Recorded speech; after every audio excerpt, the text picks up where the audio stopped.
Hey guys, JJ here.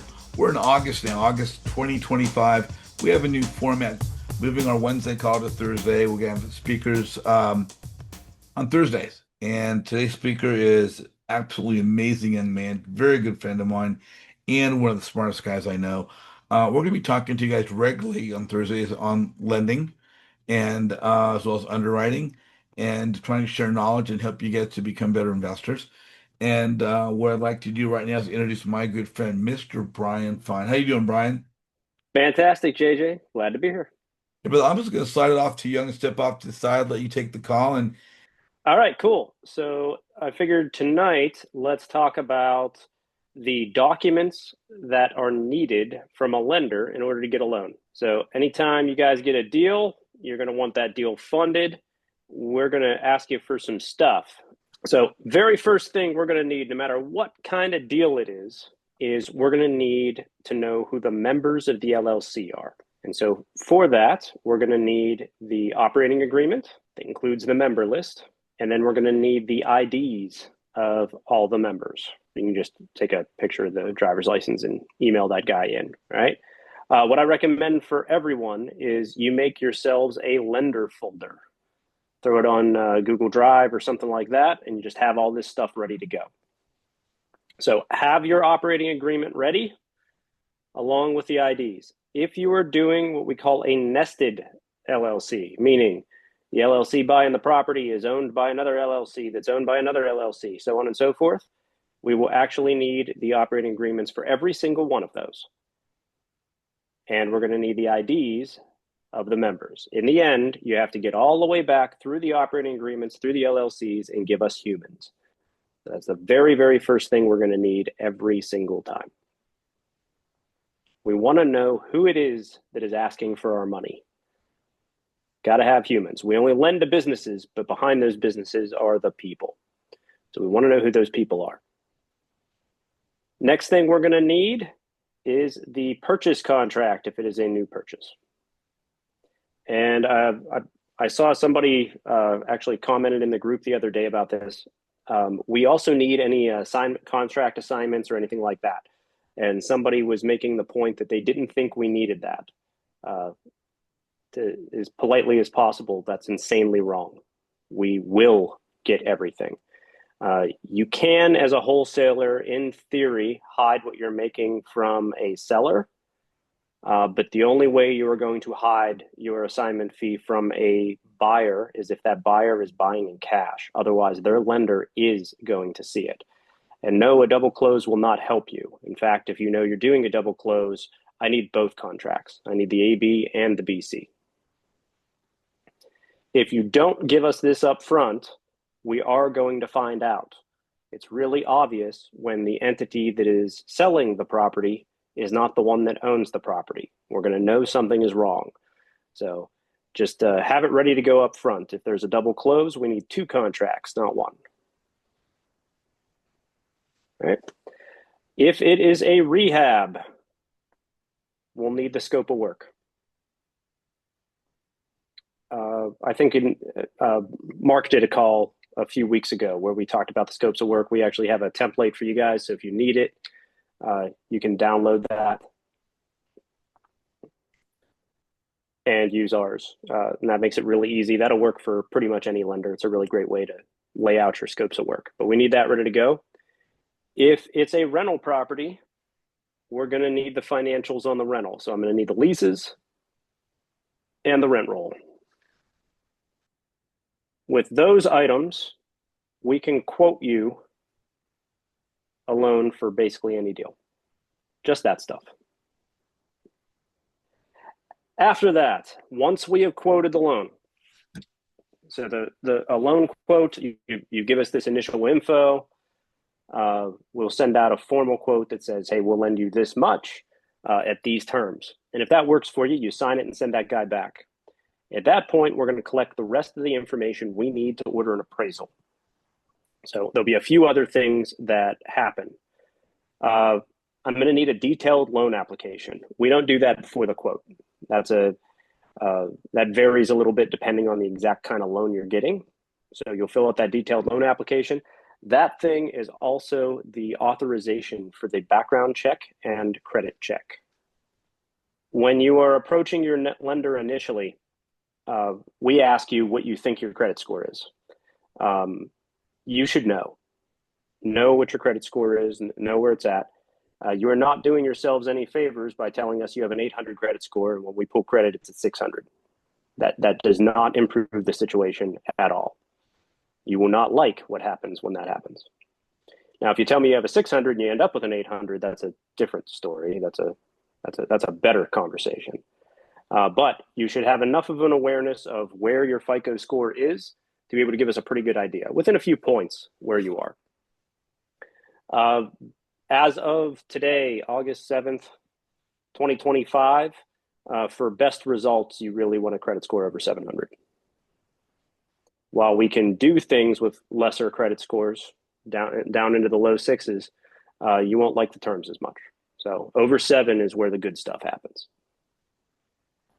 We do a criminal background check.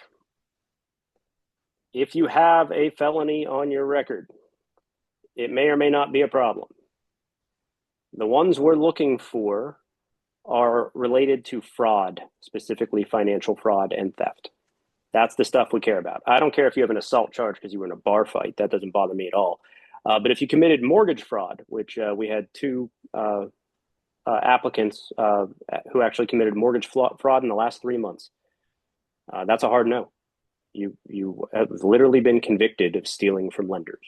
That's not going to work. So if you have anything bad, just know that there will be a criminal background check. You want to lead with this stuff. If you know there's things on your background, if you know you have a low FICO score, there's things on your FICO report that we're going to probably object to, just tell us up front. It's way better before we start getting into collecting documents and everything else if we just know what we're dealing with. At the end of the day, guys, as lenders, we want to give you a loan. That's how we get paid. We function on that. The only thing more important than making a loan to you is not losing our money. And so we're going to make sure that we follow the credit box and do everything right there. So there will be a credit check and a background check. And this is of all the guarantors. And then depending on the specific type of loan, it might be every member of the LLC. So it depends. So just be ready. Okay. Sometimes it's only the guarantors. Other times it's everybody. It depends on, if you're doing a commercial deal for millions and millions of dollars, expect it to be everybody. They're going to be a lot more picky about that than a single family house flip somewhere. Oh, the FICO check. That's a soft pull, not a hard pull. What does that mean? Hard pulls are what banks and ancient institutions do. When they do a hard credit check, it has a negative effect on your score. So you get that pull, you lose a couple of points off your score. Soft pull, we just look at it and print the report. It has no impact at all. It doesn't even show we were there. So soft touch, no harm done. So getting your credit checked by us is painless. No issues there. We don't need to care. And that's actually something that has pretty much changed across the private and hard money industry in the last year. It's only been about a year that hard checks have pretty much gone away. We don't do them anymore. It is a tri-merge, meaning we will look at all 3 credit bureaus, and we use the middle score, whatever that one is. We will read the report on your credit. So anything that's outstanding on there could come up. So just know that. The most common stuff we see are some kind of disputed bill, like a couple $100 bills to cell phone companies seem to be fairly common. What usually happens then is we'll require that you pay it off and show us proof of payment. So those kind of things need to be eliminated. So just so you guys know, that's all stuff that happens. Once we have our detailed loan application, for that, I'm going to also need the leases and the rent roll. Got to have that. They got to be current unless the property's vacant. Obviously, this is for a rental, not for a construction job. And then we will order an appraisal. Now, you can get us all this stuff in about a day if you have it all in a folder and ready to go. Just know this is what you need to get your lender going. We'll order the appraisal at that point. You'll get a link to pay for the appraisal. Pay for it right away. It'll get scheduled pretty fast. Single family appraisals in most of the country take less than a week. And then we get the report 2 days after they do the inspection, and then we can begin final underwriting. The time to get you guys a loan is appraisal report plus about a week. The single biggest delay in getting you closed and funded is getting all those documents I just talked about. Now, if there's anything weird that comes up on underwriting, we'll either ask you for additional documents. Another major one. Sorry, I forgot to put it in my little list there. We usually need 2 months of a bank statement. That's normal. And what we're looking for in the bank statement is enough money to close. You'll be making a down payment of some sort. Where's it coming from? Got to show us enough liquidity. Then we'll do our final underwriting. Meaning, here's what happens so you guys can kind of see behind the curtain a little bit. When you initially send a deal to us, you're just filling out the form on our website. It just says, what's the address, how much are you buying it for, or refinancing it for, whatever. What's it worth, what's it renting for, and whatever you tell us, we just take your word for it. We don't care. You can put anything in there. You're buying it for $20, putting in $1,000 and selling it for $10 million. Sounds great to me. I'm just going to believe you. We're going to collect those initial documents off of you. I'm looking to make sure they are the documents I asked for. And I'm looking to make sure the major items are there, like the purchase price on the purchase contract. But I'm not reading it in extreme detail. It's not time for that yet. We use that information to do the quote and order the appraisal. But I'm not getting further into it than that. I'm not spending a lot of time on it. Only once the appraisal comes back do we begin what we call final underwriting. That's where we start reading everything in detail. We will go line by line through your operating agreement. We will be checking your driver's license and make sure it didn't expire. We're taking an extra hard look at the bank statements and make sure that it's not just the line at the top. We're going to go ahead and read all the items in the credit report. That's where we'll find anything weird. We're not going to find it before that unless you tell us about it, because we haven't looked. If we find anything weird in underwriting, that can go one of three ways. Either it's not a big deal and we just go past it. We don't care. It is a problem, and we will ask you for either additional documents or what we call an LOX, letter of explanation. Tell us why this is how it is. And so you give us a formal written response to that question, whatever that may be. And then we'll go back to underwriting and we'll decide whether or not we're going to take that explanation. Or it's also possible that whatever we found is a deal killer. I'll give you an example. If going through your background, we find out you've declared bankruptcy in the last few years, you're done. That is a non-starter. We can't operate with that. So there's not a lot of deal killers out there, but there are the occasional ones. Once we have all that stuff finished, you get your final terms and we move to closing. And so that is how you guys get funded. So if you have a folder with all that stuff ready to go, this gets a lot easier. I was taking a couple of notes here for a few minutes, just writing some things down in the comments of the post about the background check, felonies, fraud, know your credit score. FICO check is a soft pull. So all these things pertain to basically applying, basically is what you're getting at. Yeah, those are all factors. At the end of the day, institutional private money is lending on the property, but the properties we're lending on are actually projects. It's a rehab you got to run, or a property that is being held and has to be managed, and that's managed by people. So we do care about the people, that they show a degree of responsibility, and it looks like they can be successful with the project. So once we okay the people, then it's all about the property, and the properties are just really straightforward, guys. It's not complicated at all. The properties are basic due diligence and primarily an appraisal. And once that's done, we're happy. And we move on from there.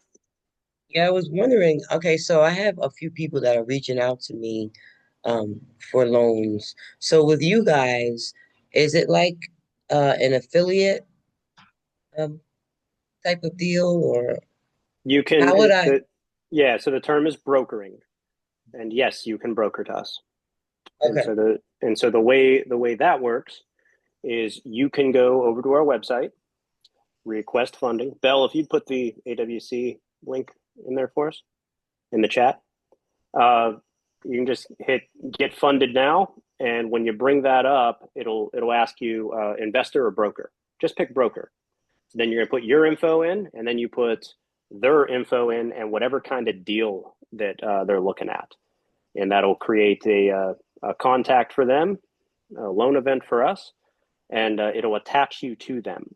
So in the event that they close a loan, and it doesn't matter if it's this loan or some other loan in the future, every deal they ever do with us, you would get paid. So this is the website here, Always Capital. And if they wanted to broker funds, it would go to the bottom. Nope, right there at the borrow funds today, and then hit broker, and then just what kind of deal is it? Fill out the form. It has a whopping, I think, 7 questions. Doesn't take very long. Okay, there you go. Super easy, and then we'll handle the rest. You can. We were just talking about this today. I know in sub 2, you guys are taught about like white label lending and that kind of stuff.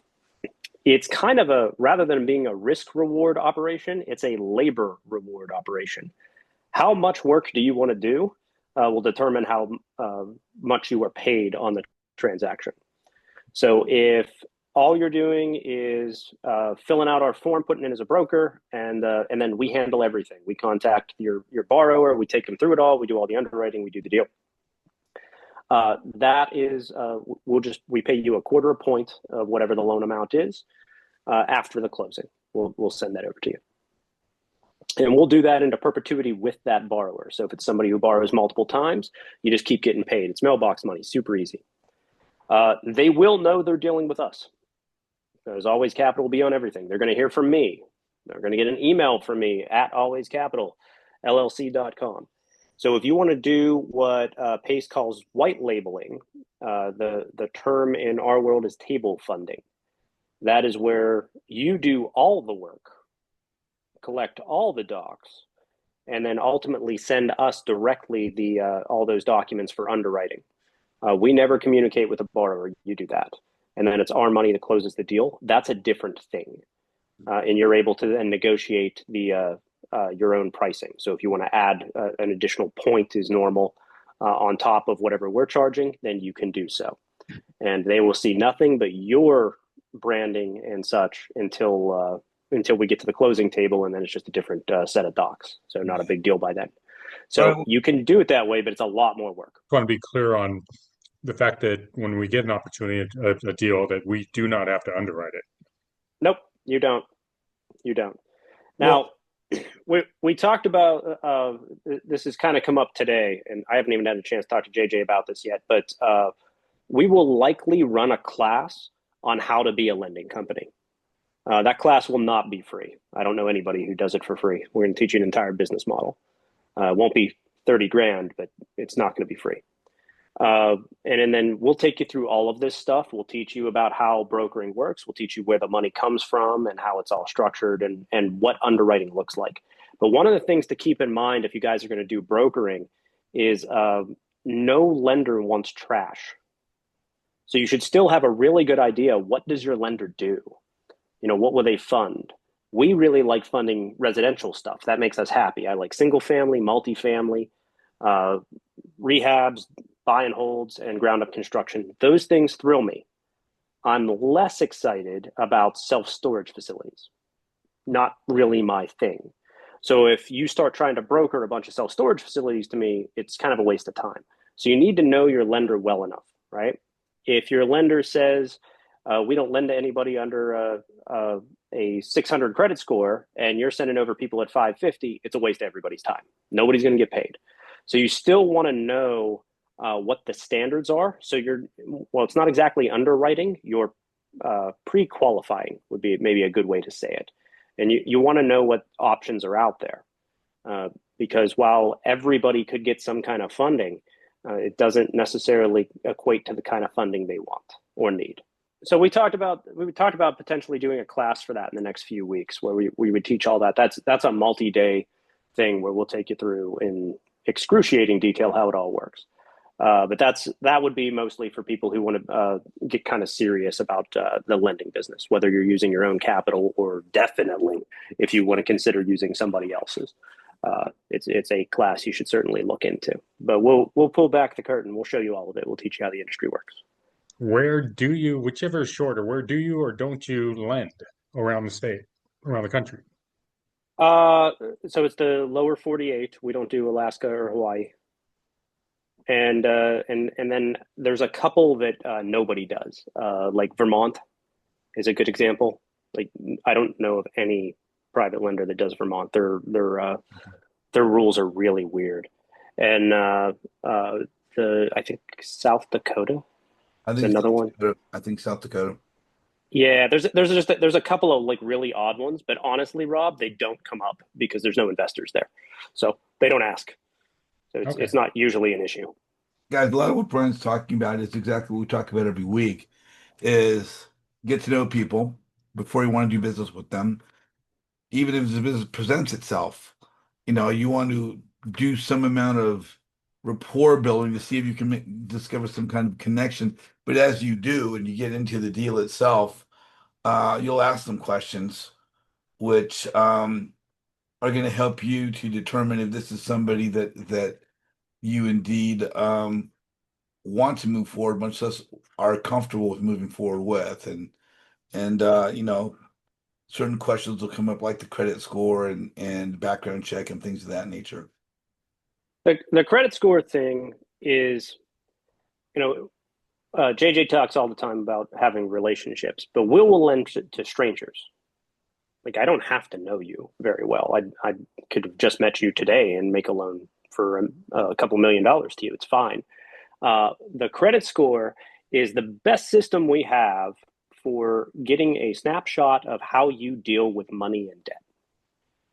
And so if I pull that thing up and I see a bunch of unpaid open accounts, that tells me that you borrow money or make agreements and don't pay it back. That's not a good look when, the entire premise of what we're doing is that you borrow my money and pay it back, right?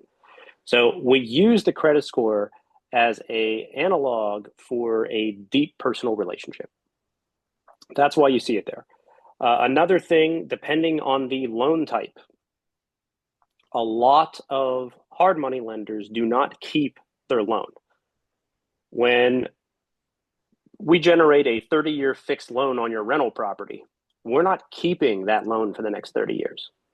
We will sell that loan to other entities. And the number one thing they look for is in the underwriting is what was the credit score of the borrower? The very first thing. So we have to have it. So if I made an exception and said, okay, this guy has a 500 something credit score because he's down on his luck, well, now I'm essentially stuck with that loan because I will not be able to sell it to anybody else. They won't take it. So that's why you're going to get a lot of pushback on those kind of things. You won't see that be okay in most scenarios. Yeah, Tanya, you have a call or question? Yes, because I'm so new to everything, I just wanted to know. I wanted to read this to you and you tell me what's wrong with it. I'm having people reach out to me because I am a Gator. Mm-hmm. One person told me that they got me off of Pace's list. I don't know, but anywho, I just wanted to make sure. This says, "Good afternoon. I hope you're doing well. I wanted to share a great private lending opportunity with you. We're working on a beautifully restored 6-bedroom, 3-bathroom home in Walterboro, South Carolina. It's designed as a co-living space for international teachers who work at a nearby college. The area is growing fast, and there's a strong need for this kind of housing." So then they said, well, here's a quick look at the deal. Purchase price 45,800. Renovation 100,000. Private money needed 55,000. ARV 300,000. Year one cash on cash return 16.2%. 5-year ROI 192%. And it says private money partner, 2 options to invest, private money loan. So this, me being so new, like that's like foreign language to me. Hmm. Not everything, not all of it, but most of it. Yep. Hmm. So what's the question? The question is, if someone gave this to you, would that be a good deal? Or like what other questions would you need to be asking this person? Because like I said, I don't even know them. And they just out of the blue. Yeah. So okay. So here, let me give a couple of different definitions for you, Tanya, because this is pretty important. Uh, in private money, there's two kinds of private lenders. There's professional institutional private lenders. That's people like me. And then there's private relationship lenders. That's private individuals who aren't necessarily doing this as a full business, just an investment strategy. And they're super important and super awesome, and we love them dearly. The thing about the relationship people, though, is they lend completely based on the relationship. They know the people they're doing business with. And this is the thing JJ says all the time. You got to build your network, meet people, and get to know them long before we ever have the money conversation. So somebody sending, if I'm acting as a private lender, I have my own retirement account or whatever, and I have the money to do that deal, and somebody sent me that, I delete the email immediately. I wouldn't even read Right. it Yeah, because I don't know them. right. And until I know them, I won't even look at it. Now, as Right. an institutional lender, I'll treat that a little different. As an institutional lender, I'll look at that and say the amount of money they're asking for is the exact amount of money that would be needed for a down payment after I did the first position loan. So then, do you want me to quote your first position and you go find your 50 some thousand somewhere else? There are a few red flags in what you just read me from my own personal point of view. That is a odd use of property, meaning it's not just a standard rental. They're trying to do some particular thing, maybe rent it out by the room. Local zoning laws may or may not make that okay, but it certainly complicates the hell out of it if I ever have to foreclose on it and sell it. So I immediately like it less because of that. That doesn't mean it's a no. It just means it's higher risk inherently. I like really straightforward stuff. And so, Tanya, for your first deal or two, either be an equity partner on a deal where somebody like me is doing the first position. We'll share all our underwriting with you. We'll show you, yeah, we're making a loan for the first $100,000. That's why they need the other 50, but here's why we think it works anyway. You can have all that information. But it's going to be really straightforward. They're buying a house, fixing a house, selling a house, or they're buying a house and renting it out. There's not going to be very complicated in between steps or anything that would make it weird if we ever had to take the property and just sell it to get our money back. Okay, Does that make thank sense? you. Yes, thank you. Sure. Sure.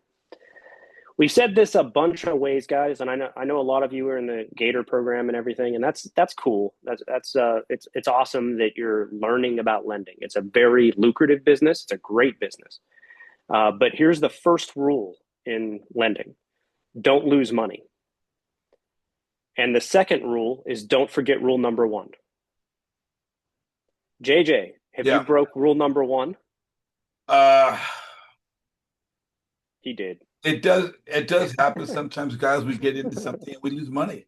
Yeah. My dad for years was a very successful investor, built quite a portfolio, commercial real estate, and his number one underlying rule was the number one rule of real estate investment is preserve capital. Preserve Yep.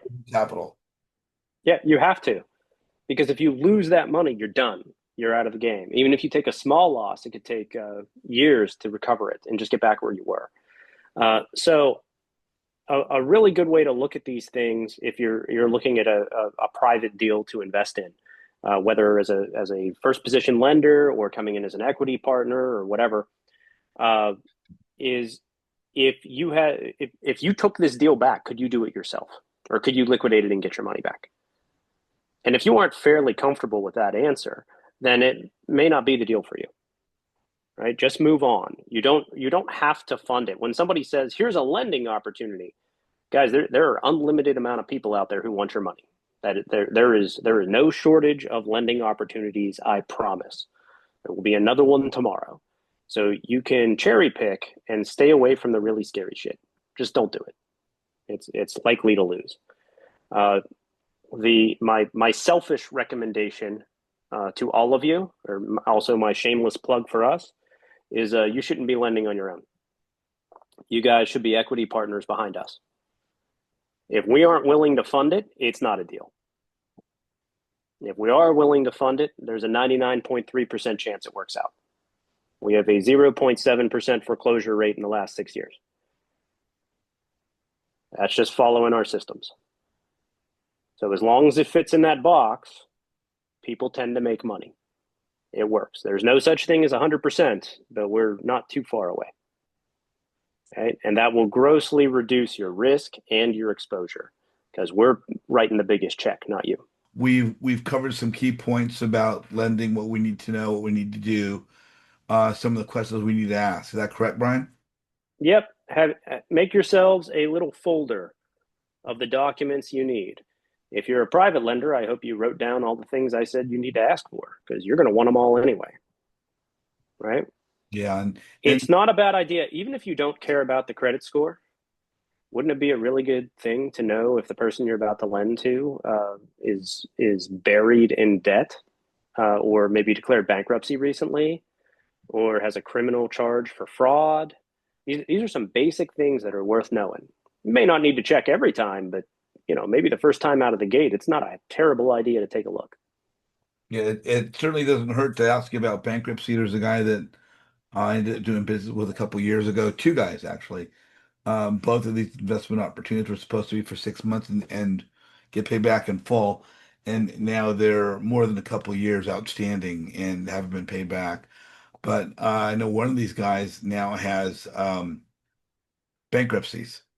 So if anyone else were to come across him, uh, the good thing to do, guys, is look out and even ask that question or have some sort of a submittal for that. Correct, Brian? Yeah, About and bank. and I hope nobody on this call is going through that stuff. But if you happen to be, it doesn't mean you're dead and you can never do this business. It does mean you're going to need a credit partner. You're going to need somebody on a deal with you who doesn't have these issues. Bankruptcy is a really bad one. That one's radioactive. You may not be allowed on the LLC. You might have to do a handshake agreement with somebody else until your 7 or 10 years is up. That varies. It depends on the size of the deals you're doing and things like that. But that one and a mortgage fraud conviction are the worst ones. Low credit scores, you can just get somebody with a better credit score and make it a non-issue. But the background stuff is still relevant. And as a lender, you want to know that, right? Can you guys agree that you'd want to know if the person you're about to lend to has done this stuff? Bankruptcy is borrowing a bunch of money and then crying uncle to the government so that all your debtors have to forgive you. That doesn't work for us because guess what happens to us if we're lending and somebody declares bankruptcy? Bad thing. So that's why it's a hard no. It's like renting to somebody who has an eviction. You just got to not do that. All right, JJ, want to move on to the networking? Yeah, let's do that. Get into some connecting people and building relationships and learning how to be visible. If you guys are watching on YouTube right now, please like the video. Please put your questions down. Feel free to reach out to Brian or myself. Brian, the best way we talked about earlier would probably be via the website for Always Capital, correct? Yeah, if they're after funding, definitely that way. If you need to talk to me about something, you can send me a text at my phone number on there. Okay, and guys, Brian's number is 412-212-6627. He's on the East Coast. Mm-hmm. If you guys want to connect with me, hit the turquoise QR code. Want to see what's going on YouTube, scan the purple QR code and subscribe to the group. And other than that, Brian, we're on to the breakout rooms, right? Guys, have a goal to set a virtual coffee meeting with somebody on this meeting, right? And so you have the haves and needs list. Should all be able to bring that up. Take a look. Everybody's put some things in there, or a lot of you have. All right, guys, over and out.